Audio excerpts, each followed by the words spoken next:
नमस्कार दोस्तों, आज की इस वीडियो में हम देखेंगे धार्मिक क्रांति, जिसमें हम देखेंगे बौद्ध धर्म के बारे में विस्तृत रूप से वर्णन। तो दोस्तों, बौद्ध धर्म के संस्थापक आपके गौतम बुद्ध थे।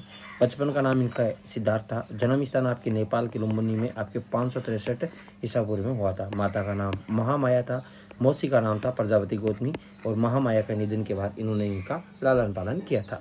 ये किस कुल के थे? शाक्य कुल के थे, इसलिए बुद्ध को शाक्य मुनि भी कहा जाता है। गोत्र था आपके गौतम, पिता का नाम सुद्धोधन था, पत्नी का नाम यशोधरा था, पुत्र का नाम आपके राहुल था। आपके कौंडिन्य नामक ब्राह्मण ने भविष्यवाणी की थी इनके जन्म पर। तो कहा कि ये भविष्य में आपके सिद्धार्थ है, महान सम्राट या महान साधु बनेगा। 4 घटनाओं ने बुद्ध के जीवन को बहुत प्रभावित किया था। उसमें आपके एक बुजुर्ग व्यक्ति का दर्शन, एक बीमार व्यक्ति का दर्शन, एक आपके मृत व्यक्ति और एक साधु का दर्शन। ये 4 घटनाएं आपके बुद्ध के जीवन को ज़्यादा प्रभावित किया करती थी। 29 वर्ष की आयु में बुद्ध ने गृह को त्याग दिया था। इनके गुरु थे आपके आलार कालम थे, जो संख्या दर्शन यानी सांख्य दर्शन के आचार्य थे। और आलार कालम से बुद्ध ने कौन सी शिक्षा ली? योग की शिक्षा ली थी। द्वितीय गुरु कौन थे? आपके रामपुत थे। आपके बुद्ध उरुवेला चले गए थे, बोध गया। आपके बुद्ध ने कौंडिन्य व अन्य साथियों के साथ एक कठिन तपस्या की थी। सुजाता नामक लड़की ने बुद्ध को खीर खिलाई थी। बुद्ध ने मध्यम मार्ग का प्रतिपादन किया था। बुद्ध ने कहा कि वीणा के तारों को इतना भी मत खींचो कि टूट जाए, और इतना भी ढीला मत छोड़ो कि संगीत ही उत्पन्न न हो।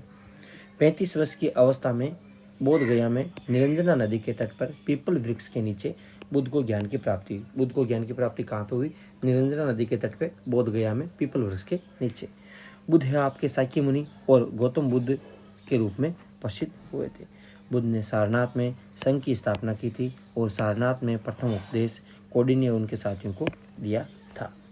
बुद्ध ने सर्वाधिक उपदेश आपके श्रावस्ती में दिए थे, और सर्वाधिक आपके सर्वाधिक कहाँ पे आपके व्यतीत किया था समय? ये आपके श्रावस्ती में व्यतीत किया था। अवंती के शासक प्रदोत ने बुद्ध को आमंत्रित किया, लेकिन बुद्ध ने अवंती की यात्रा नहीं की। बुद्ध का प्रधान शिष्य था उपाली, और बुद्ध का प्रिय शिष्य था आनंद।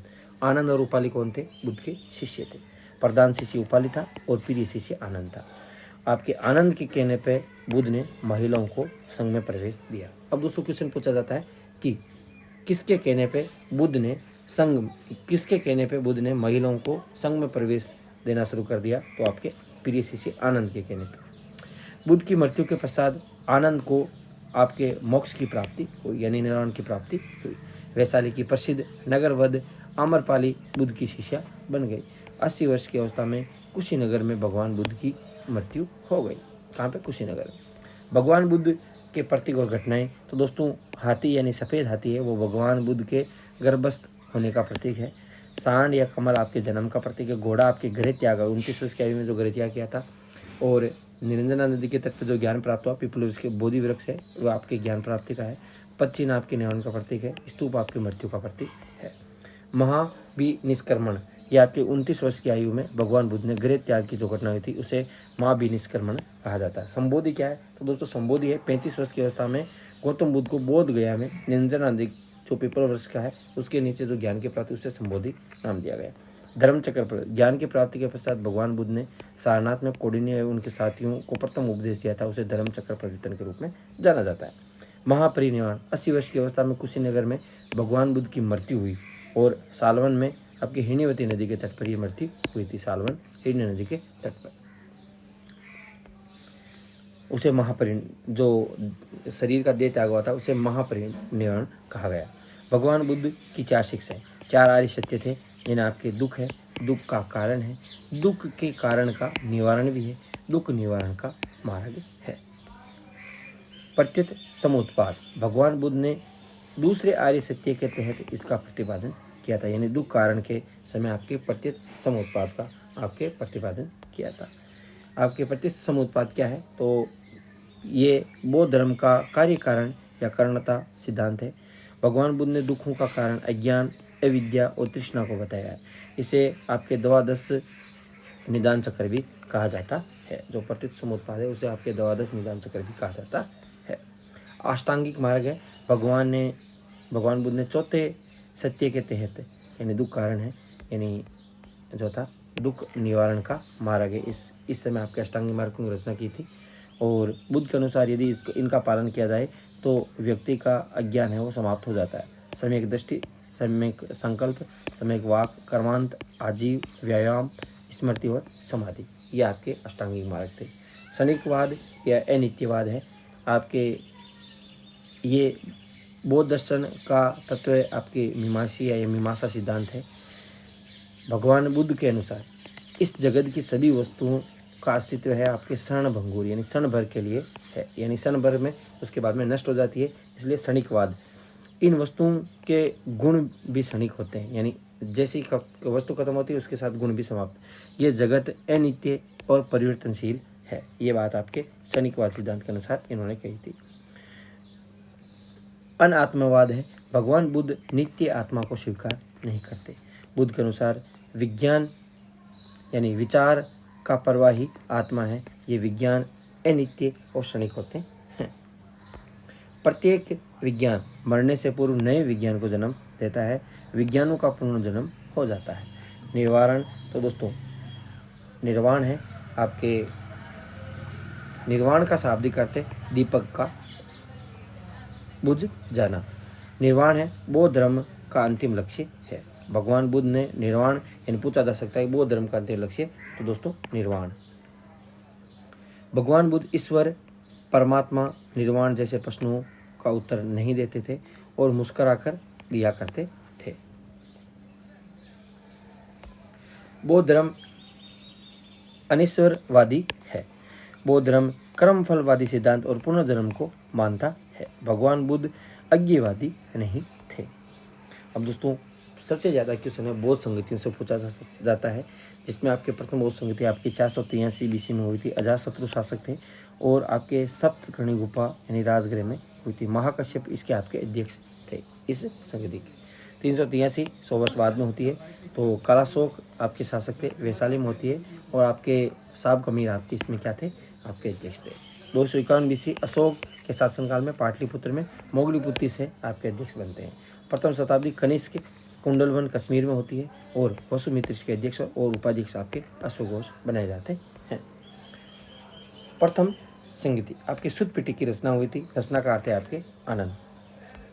इसमें भगवान बुद्ध की शिक्षाएं और जीवन की घटनाएं मिलती है। जो प्रथम बौद्ध संगति सुत्त पिटक के खुदक निकाय में जातक कथाएं मिलती है। जातक कथाएं क्या है, भगवान बुद्ध के पुनर्जन्म की कथाएं, कहानियां हैं, वो आपके जातक कथाएं हैं।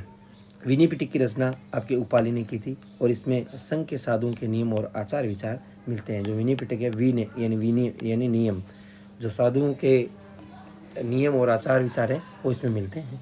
दूसरी, ये आपके संघ को 2 भागों में बांट देती है। स्थविरी यानी रूढ़िवादी और महासंघी यानी उदारवादी। रूढ़िवादी और उदारवादी में आपके संघ को 2 भागों में बांट देती है। तीसरी संगति इसमें आपके अभिधम पिटक की रचना होती है। इसमें बौद्ध दर्शन मिलता है। पिटक का शाब्दिक अर्थ है पिटारा। संयुक्त रूप से इन्हें त्रिपिटक कहा जाता है। चतुर्थ, ये आपके संघ को 2 भागों में हीनयान और महायान में बांट देती है। हीनयान जो रूढ़िवादी होते हैं, महायान जो सुधारवादी होते हैं। हीनयान बुद्ध को क्या मानते हैं, महान पुरुष। हीनयान बुद्ध को महान पुरुष मानते हैं और महायान बुद्ध को, भगवान बुद्ध को क्या मानते हैं, ईश्वर मानते हैं। देवी देवताओं को नहीं मानते हीनयान वाले, और महायान वाले देवी देवताओं को मानते हैं। मूर्ति पूजा नहीं करते हैं, मूर्ति पूजा करते हैं। परम पद अर्थ और परम पद क्या है, बौद्धिस्ट से व्यक्तिवादी होते हैं और मानवतावादी होते हैं। भाषा कौन सी है, हीनयान की आपके पाली है और महायान के आपके है संस्कृत। महायान की क्या है, संस्कृत है। इसका प्रचार यानी क्षेत्र देखें तो हीनयान का Sri Lanka, Burma, Myanmar, Thailand, Cambodia और लाहौस, वियतनाम तक विस्तृत है। और इसका विस्तार आपके नेपाल, चीन, कोरिया, जापान तक विस्तृत है। हीनयान आपके स्वतांत्रिक और वैभाषिक 2 भागों में बंटा था। तो इसमें आपके कुमार लब्ध थे आपके स्वतांत्रिक के, और वैभाषिक के आपके थे वसुमित्र। महायान है वो आपके शून्यवाद, जिसके जनक आपके नागार्जुन थे, और योगाचार्य विज्ञान इसके आपके थे मैत्रेय, इसके संस्थापक थे।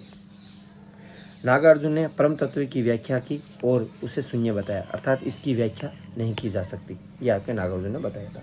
विज्ञानवाद या योगाचार आपके मैत्रेय के अनुसार इस ब्रह्मांड में केवल विज्ञान का अस्तित्व है।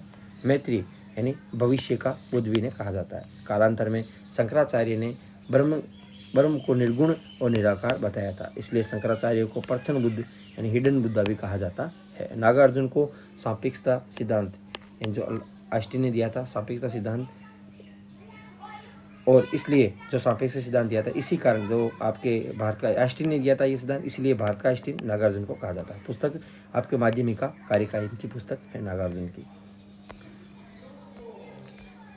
बौद्ध धर्म का योगदान।